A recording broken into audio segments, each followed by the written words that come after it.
Welcome back to Delusional DIY, my series where we attempt to update my 90s home without any sort of experience or expertise. In today's episode, we are going to attempt to finally remove our first popcorn ceiling.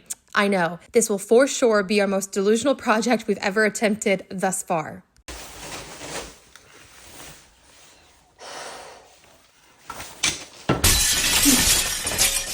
It's probably a good time to say I have no idea what I'm doing, never done this before.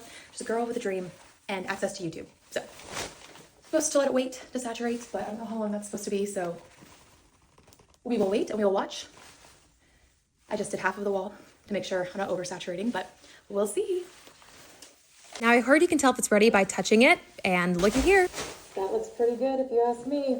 Allegedly, if you file down the corners of this tool, it won't put holes in your drywall, which, hey, I did not put any nicks in it, so I guess it does work. But you know what doesn't? This little tray to catch the popcorn. It was way more trouble than it was worth. I just gave up on it at the end. I did learn a lot, though, in this process. First things first, really should have been scraping along the tape line instead of against it. I knew I should have done that. I reminded myself to do that, but I just forgot. My goggles were super foggy and it was really hard to see. Speaking of, I noticed they were on my head here. Luckily, real-time me notices and puts them back on.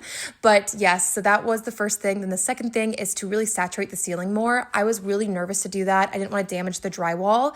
Speaking of, there's me celebrating because it's actually in great condition, but I really should have soaked it a lot more with the liquid. I did Fabuloso water mixture, and that hopefully will help it come off in those perfect strips that help with the mess.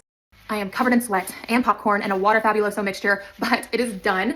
It was not as hard as I thought it was going to be. It was definitely very, very, very messy. I thought I could get it to come off in strips. I must have done something wrong because that's not what happened. So even with all of my plastic and prep work, it is all over the floor. I'm going to have to shop vac it, but totally worth it. I mean, come on, no popcorn. But the drywall is in a lot better condition than I thought it was going to be, which is great. So I really can get away with, I think, just sanding it all down, patching a few holes where the owners had some hooks hanging from the ceiling, and then, painting it with a primer and then a flat white paint to hide any imperfections that will definitely be there, because I'm really going to try not to have to do a layer of joint compound or mud or whatever the kids call it these days. I don't even know. But anyway, I feel disgusting. I'm going to go shower and I will see you in the next episode.